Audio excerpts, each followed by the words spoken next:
What's going on, everyone? It's Mike back again, and a lot's happened in 24 hours if you're an Everton fan. You know, we already know that we're in talks with Napoli for Allen. We already know we're in talks with Watford for Decore. And look, both of those players instantly transform our midfield. All of a sudden, we go from being an okay side, mid-table Premier League midfield team, if you can even say that, to being,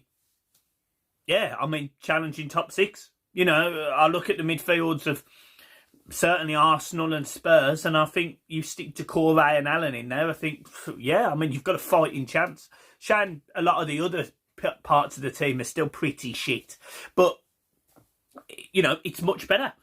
And then all of a sudden, a player we were linked with strongly probably 2 months ago, me and John did a few videos about it. It's James Rodriguez, and James Rodriguez, that was French, weren't it? But anyway, fuck that. James Rodriguez is a player that under Carlo Ancelotti has played twice. He signed him twice. And at Bayern Munich, when he signed for him, it's something like 28 games. He scored 14 goals and got 14 assists. So this is a quality player. There's no getting around that. And Everton are in advanced negotiations for him. If not, you know, it wouldn't surprise me if that sort of deal was agreed today. That sort of thing. I think it is imminent. Now, Napoli are playing hardball about Allen. And the longer this goes on, the longer I'm starting to see similarities with Gabriel Magalhaes, to be honest. And that concerns me. But we'll put that aside. But what does Rodriguez add to Everton? Well, he adds flair, he adds ability, he adds the fact he can score long-range goals, he can score goals from close range, he can pick a pass, he can turn a man. He's got a little yard of pace that he could just step forward on and unleash, you know, his left and right feet. I mean, he's an exceptionally talented individual. And this is a guy that, one of the things that Everton have always got wrong, in my opinion, and they've tried to get better at this, is they don't look at the commercial value that a player could potentially bring. And I'm not saying mega shirt sales. I'm not saying, you know, Everton all of a sudden being recognised. But what I'm saying is, James Rodriguez has, for example, 40 million Instagram followers or something. 16 million on Twitter. This guy is a well-known, established, worldwide recognised player. You know, you'd struggle to go anywhere in the globe that knows football and not know who James Rodriguez is. And this is the player that Everton have identified and are signing. Now, yeah, he's 29 years old. Yes, he's got 1 year left on his deal. Yes, his injuries aren't great. But just from a commercial point of view, to get Everton bigger exposure is phenomenal. Now, we could have done the same thing when we signed Samuel Eto'o 5 years ago, and we didn't. We could have done the same thing, really, when we signed Wayne Rooney, but we didn't. James Rodriguez, we have to take full advantage of the shirt sales, the commercial value, because he doesn't just offer playing for Everton, Carlo Ancelotti, going into a new stadium, him being the sort of front leader for that. What he offers is a whole host of things, you know. And if this is a guy that wants to come to Everton, wants to come to the Premier League, wants to be coached by Carlo Ancelotti, again, then who the hell are any of us to say no to that? Now, look, your concerns. Let's go through your concerns. His injury record. Yeah, it's not great. His injury record aren't great. I think he's played for Real Madrid 14 times this season. But he's played for Real Madrid 14 times this season. Real Madrid. You know, and that is a step up from Everton. It's probably not one step up. It's, 3 steps up? You know, Europa League, Champions League, fucking La Liga winners, you know. It's a step up, really. Irrespective of where you put it. So signing James Rodriguez is phenomenal. It's a great coup for Everton Football Club. And make no bones about it, I suspect this deal's done. I suspect that this has all been going on in the background. Carlo Ancelotti identified this man weeks ago, months ago, and it's now happening. Now, rumours last week, John come out last week and he come out and said that there was a medical penciled in for Monday. Now, yeah, I think he got that bit wrong. But there was definitely a medical penciled in for this week, because it's not just been John or me sharing that. it's been on Twitter. It's been sort of well known, if you get what I mean. There's been places writing that. Now, again, it still might not be true. I'm not going by my information. I have no information. I don't know, and John gets some information from his sources, but I don't.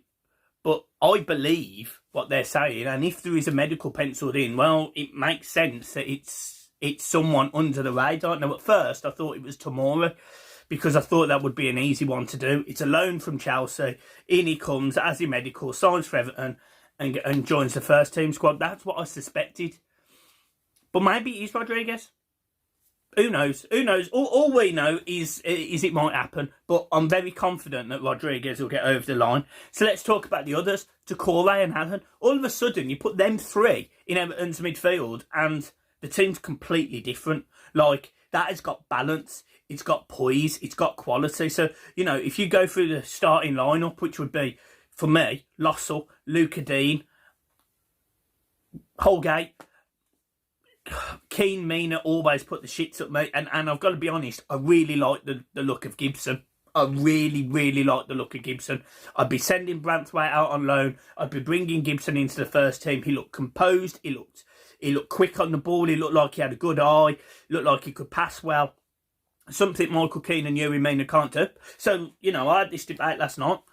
Not against Spurs, and not for the first 5 games, but I'd be more than prepared to throw Lewis Gibson in and give him a couple of opportunities early on pre-season, let him start a few games alongside Mason Holgate and see how he does, see how he performs, because he's certainly impressed me. He's certainly impressed me. Just that little cameo, I saw a lot in him. I saw a lot in him that made me go, yeah, I rate that lad. And I really rate that lad.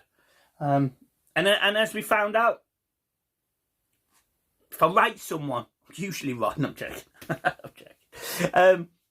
So it would be Holgate and Keane. Then obviously on the right, we need a right back. Kenny was dire. Kenny was dire, and Coleman, bless him, he's just too old. He can't do what he could do 2 years ago, 3 years ago, 5 years. He can't do it. So we need a right back, irrespective, and that'll be a loan. I've got no doubt about it. But then you look at 3 in the middle. If he plays 4-3-3, you look at the 3 in the middle. Allen, Doucouré, and potentially Rodriguez, or he plays. You know, he might play Gomez, so he plays Allen, Gomez, Doucouré, and then just in front he's got Jay Rodriguez in the number 10 role, and Dominic Calvert-Lewin and Richarlison, and using our 2 wing-backs to go up and down. Honest to God. To say I'm excited about the potential of those 3 players coming in is a fucking understatement, because all of a sudden Everton go from being mid-table, even struggling to get mid-table, put the teams in front of them, Manchester City, Liverpool, Man United, Tottenham, Chelsea, Arsenal probably, Leicester, Wolves, and then I sit there and think, probably Everton. You know, that's how far down the line we are. And then I look at bringing in those players, and actually I'll go, well, I would say we've got a stronger midfield than Wolves. They've got Jimenez, he's a good striker, but hopefully Richarlison can just keep doing what he's doing, score a lot more goals, maybe hit 20. Dominic Calvert-Lewin has a good season. Moise Keane steps up as well, because he looked good at the end of the season, looked okay in pre-season in his first game as well. So maybe he can step up, chip in with more goals. So, okay, I'm all right with that. We go above Wolves. Then I look at Leicester and I think, right, Leicester, I don't quite know what to expect from Leicester. They finished 5th this season. They had a great season, but there's absolutely no way with the players at Chelsea and Arsenal and Man United and all of those teams that are in and around them, and Tottenham. I think they'll struggle. So can Everton leapfrog them? Well, let's see. Let's try. So say I put us above there. So all of a sudden we're 7th and we're fighting for a Europa League spot, and then we're going up against Arsenal and Spurs. That's 5th and 6th. We're going up against Arsenal and Spurs. And if Everton look at the midfield of Arsenal, I think Everton would have a better midfield with Allen, Doucouré, Gomez, Jay Rodriguez. Those 4 players, you know, one of them being on the bench. I think Everton have a better midfield than Arsenal and Spurs. So all of a sudden, in the middle of the park where we've looked really weak, we're actually really strong. And actually, it's the rest of the team that's a bit worrying. You know, your wingers. the centre-back does concern me. One of them does concern me. You know, needing a right-back. You can't address all these issues straight away. Dominic Calvert-Lewin, he had a good 6 months. He needs a good season. And I want to see more from him. I want to, you know, he had a great season, but I want to see more of him. And if he can bring that into next season, deliver 15, 20 goals again, happy days. Like, I'm not going to sit here and criticise a lad who's done really well last season, so I'm not going to do it. But I want to see more from him, because I think the tail end of last season. But then I sit there and I go, we can have a real push. So me and John having a conversation the other day saying, look, I don't think we're going to sign anyone. Financial fair play is killing us.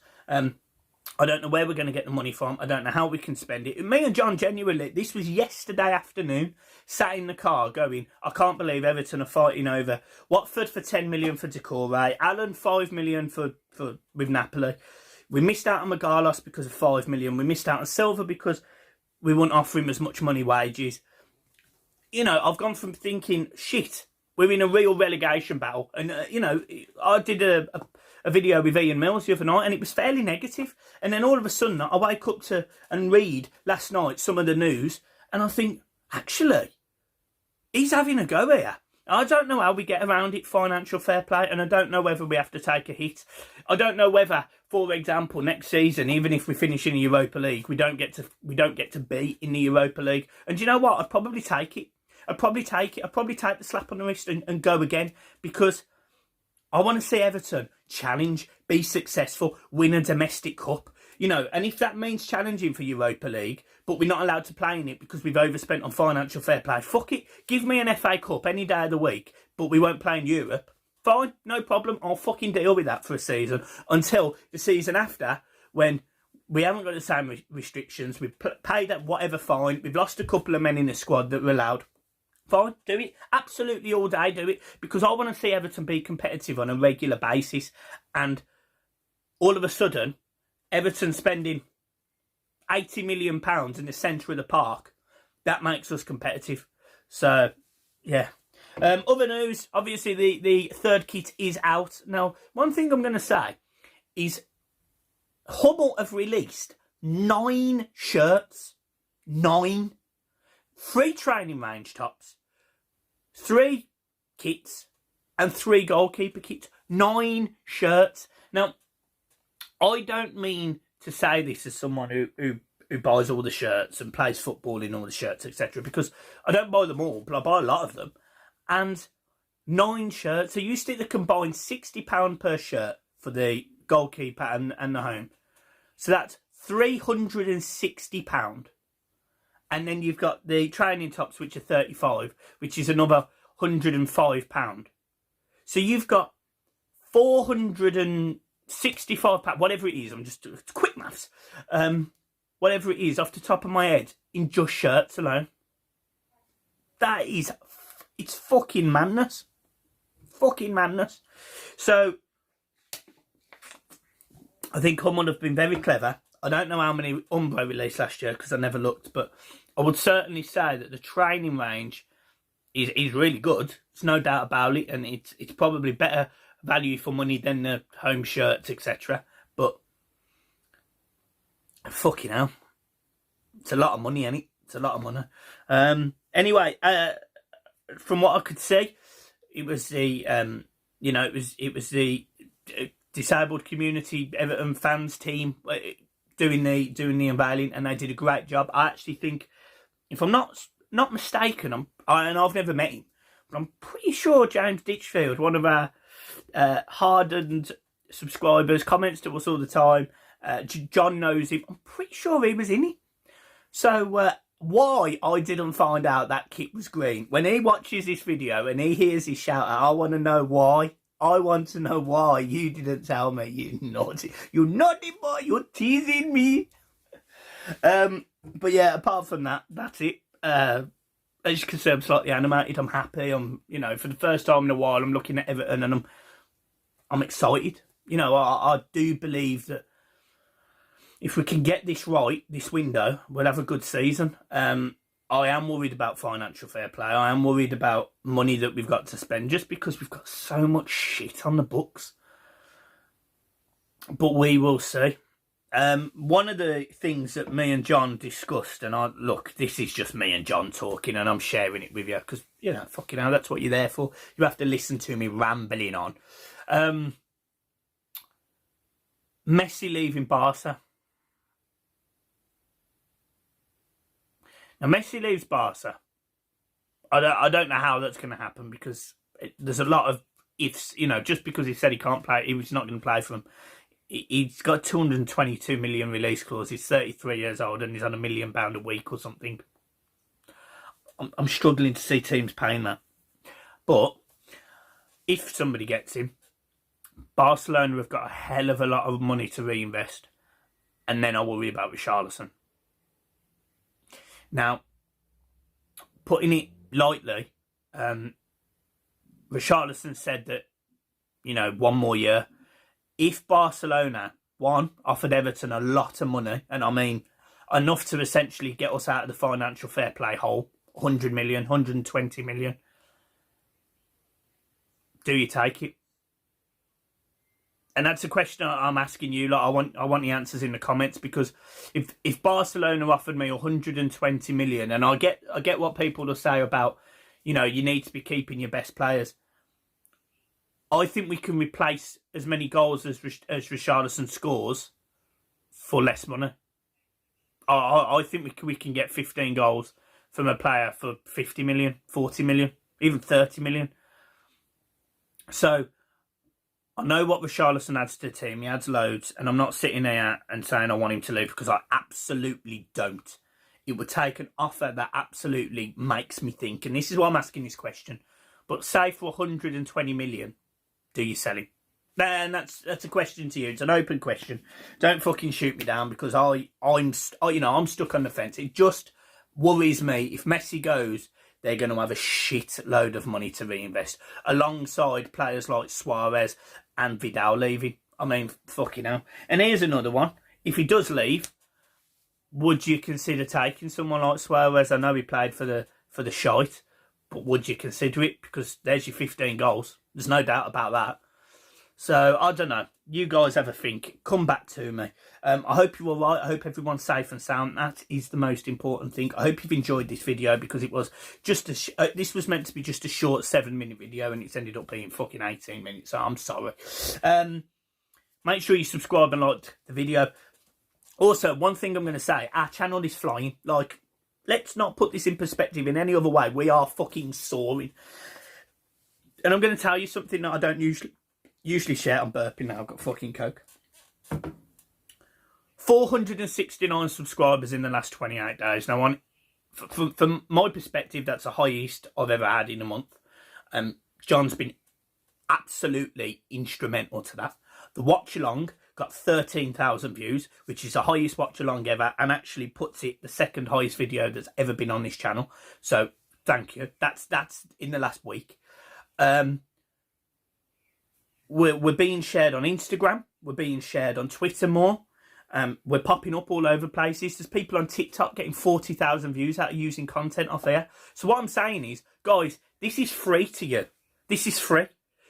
You could do anything with these videos. Share it, whatever you like. Have fun. Because I'm very grateful for the support that you've given me for 2.5 years, 3 years, and the support you've been giving John since October when he come in the channel. So thank you ever so much, because genuinely, I don't think you quite realise how much it means to us, because we are flying, we are going in the right direction. And look, in time, the plan is to make this not just about Everton, not just about, you know, us. It's about making it bigger, turning it into something that is, you know, like a viable business where people can get involved and more charity work can happen. And that's my dream. And I can only do that if you lot help me. And if you lot help me, I promise you, and on heart, I'll repay it. I won't just be a YouTuber that all of a sudden thinks, I fucking made it, happy days, over the moon, all that shit won't happen. I promise you, I will give back as much as I get. So guys, thank you ever so much. Honest to God, I fucking love you all. And yeah, Come on, up the fucking Toffees. It's been a long time since I used to end my videos with come on you Blues, and let's fucking do it. Let's do it together. So fucking come on you Blues. Up the fucking Toffees. See you soon. Peace. Goodbye.